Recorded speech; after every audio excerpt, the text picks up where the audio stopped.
Greetings and salutations, this is Jason Silverain, and today it's my pleasure to bring you the Away Team.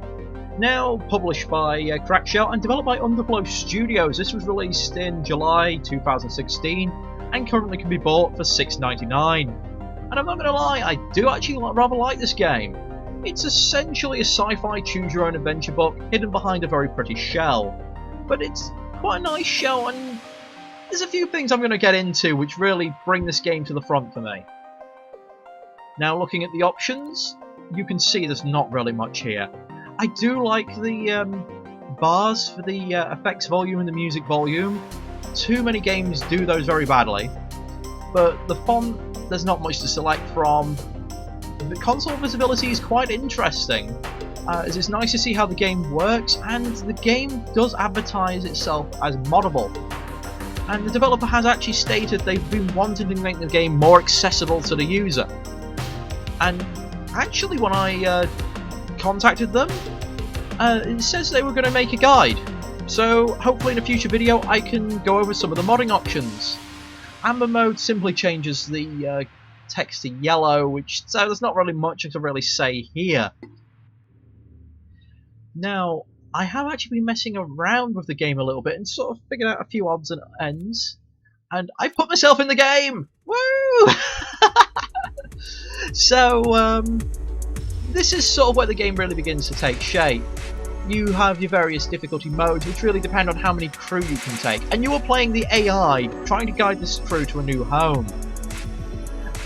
So, what you get is each character has a little bit of background, a career, and certain traits. Some of these traits are good, some of these traits are negative.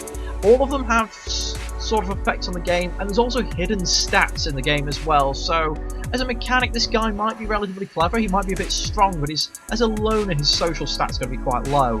Where, vice versa, you've got this lady who's a scientist, but she's disabled, she's practically crippled. So I can imagine her physical stats are very low, but she's rather intelligent. I don't know what her social stats are like, probably slightly on the higher end, but she's fond of socialising. So what you would normally do is, stick myself on the crew, wait, and you, and I'll take this crazy cyborg violent guy here. You grab him, let's go easy. I want to just grab everyone I can.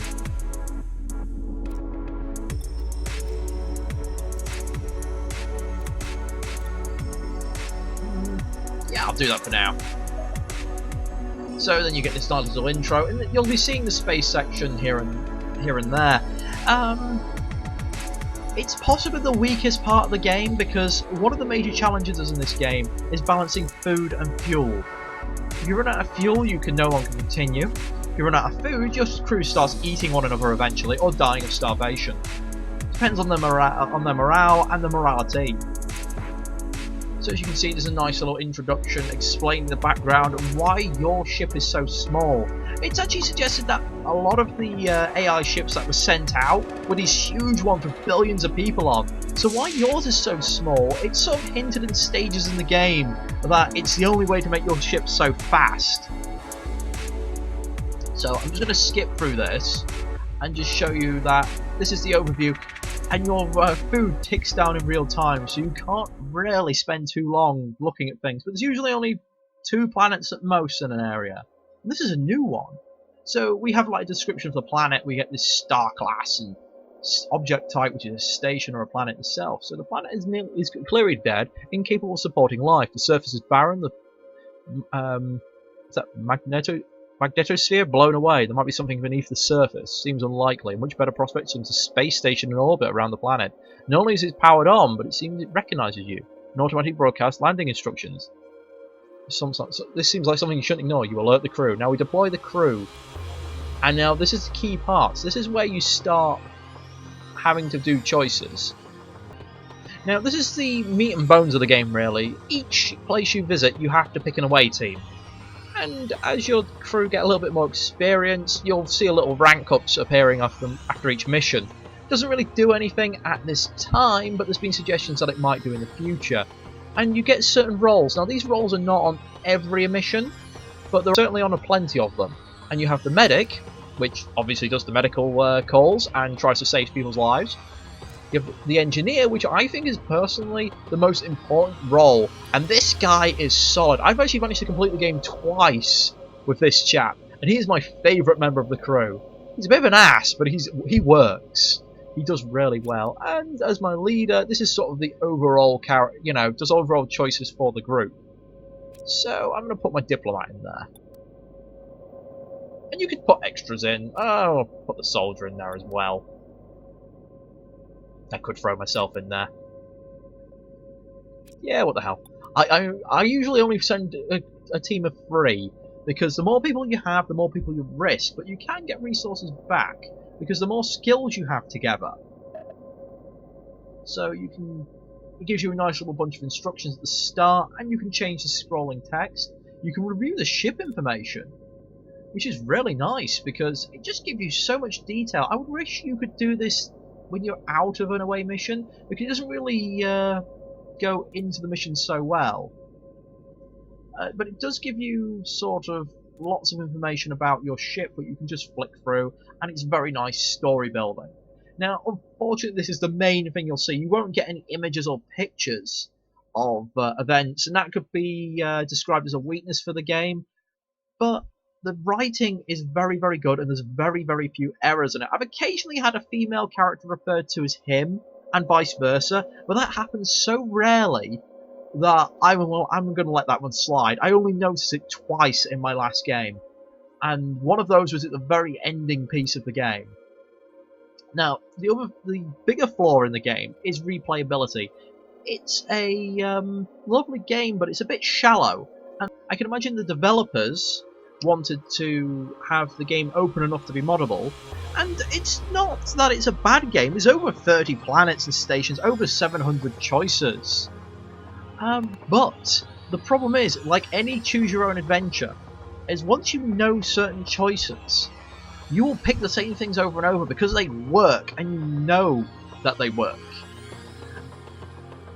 So having a bit more in there will really make this game just really thrive. Which is why I'm looking forward to seeing the community get a hold of this and mod it and do some writing. So I'm just going to go through this one encounter. I'm not going to go too far in, just because I don't want to spoil it for you guys if you potentially play it. So we get on board. There's no life signs on board, you say, but it's possible there's something on board worth the checking out. Well, yep. The station components have been repurposed from one of our predecessor ships, or quite likely anyway. Material's a good match, that's always nice. So, yes, I would find food's a lot harder to find than fuel. So we send our shuttle aboard.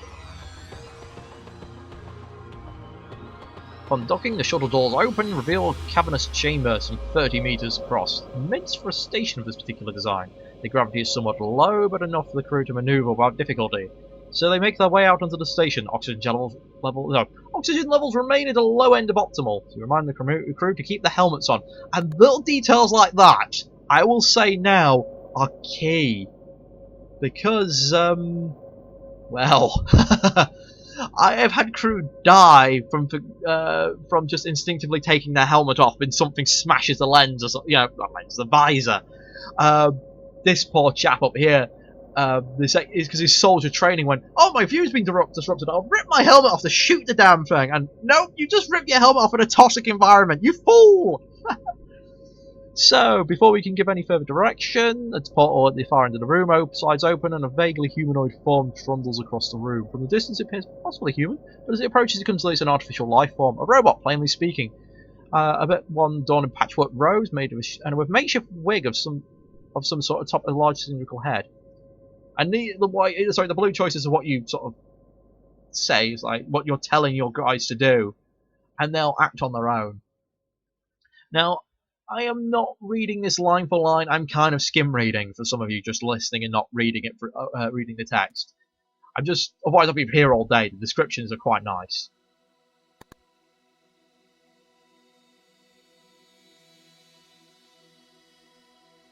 The players are here. Oh, that's not good. Anyone who refers to visitors as players That's bad. Wait, is this a D&D game? Holy... Wait. Which of you should be the necromancer? Let's see. How about you? Here's your lines. Maybe it's like an actual stage play. Actual paper. I wonder where he got that from. Very good. You should be the alchemist.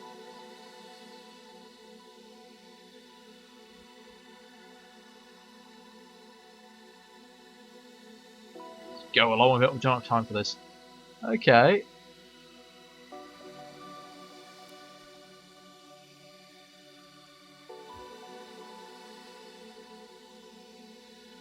This is crazy! I implore you to take your role seriously. I hope we don't end up trying to murder one another. That's the main thing that's worrying me now.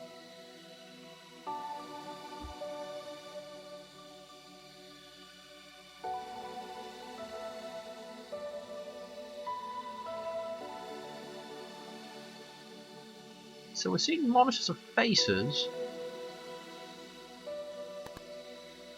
So, okay. Rolls over and pushes a button. The corridor walls flicker as an uncountable monsters come to life. At least uncountable and the crew takes stock, at which point you count 10,000 of them, but all but 2 contain a human face. Each one appears connected to an independent system. Any idea what's going on here? Not yet, you say. If I had to guess, those monitors were all crew members. But you are the only crew on board, so I survived the robot, of course, so I think they're all dead. Or alternatively, they've uploaded their brain patterns into the station, and it's sort of one of those echoes of former people.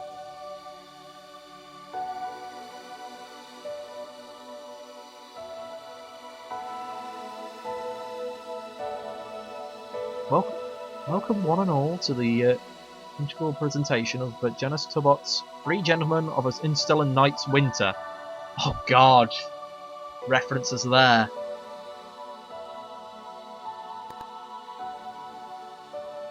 I was wondering when we meet our first insane robot, and it was right off the bat!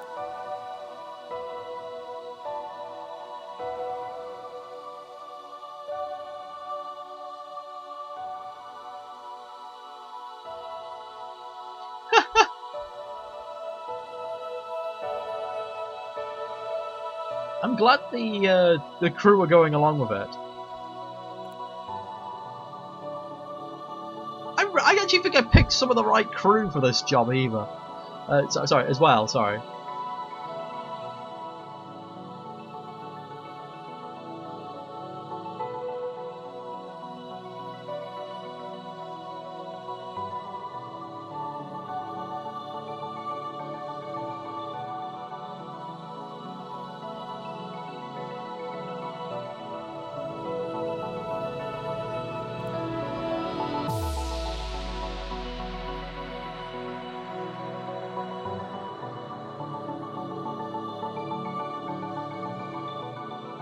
Okay, this is just bizarre. See, this is a sort of craziness that you can come across in this game. My last playthrough was just dead serious. I mean, I did come across a area where people had cannibalized each other, and I think I came across an Aliens reference, but the rest of it was just dead planets, danger, you know, immense sadness and emptiness in sections. Now I'm playing again, and it's just crazy. I'm sorry, I should be reading all this out, but it's just so much is going on. I'm having to skim read it to sort of go through, and I'd be here all day if I was reading it out. The only thing that's a shame is because I can click to sort of skim read through. I can't select any of the text. Otherwise, this would be a brilliant game for those copy it, put it all on a text-to-speech bot, and just play through.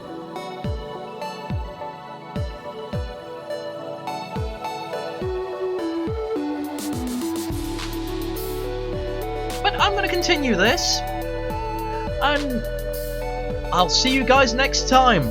Thank you for watching.